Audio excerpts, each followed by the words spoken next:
കഴിഞ്ഞ ക്ലാസ്സിൽ നമ്മൾ പറഞ്ഞായിരുന്നു അറബി അക്ഷരങ്ങൾ അറബി പഠിക്കുന്ന 2 ലക്ഷ്യത്തിനാന്ന് പറഞ്ഞു. 2 ലക്ഷ്യത്തിന് ഒന്ന് എന്താണ്?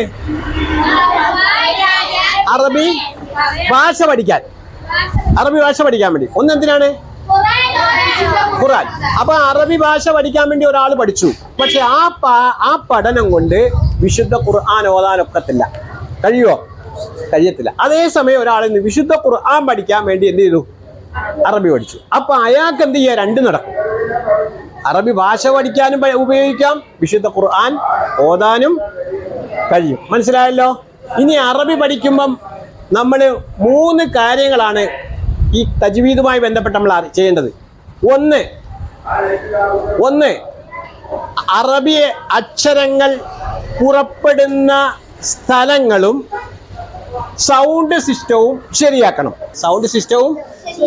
ശരിയാക്കണം. ഇനി അതേപോലെ രണ്ടാമത്തത് അക്ഷരങ്ങൾ കൂടിച്ചേരുമ്പോൾ, അറബി അക്ഷരങ്ങൾ പ്രത്യേകതയാ, കൂടിച്ചേരുമ്പോൾ ഉള്ള നിയമങ്ങൾ മാറിക്കൊണ്ടിരിക്കും.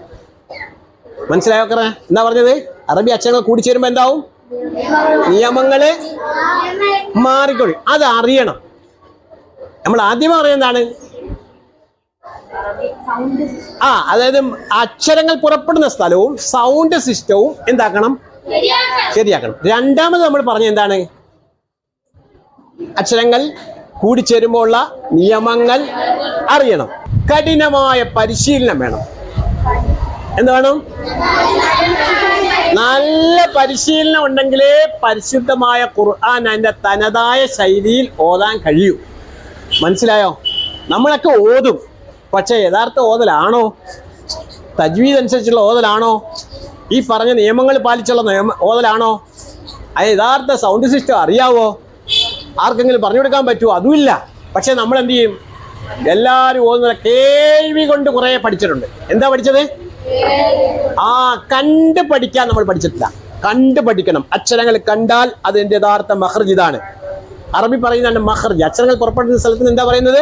മഖ്റജ്. അതേപോലെ സിഫത്തുകൾ എന്താ പറയുന്നത്?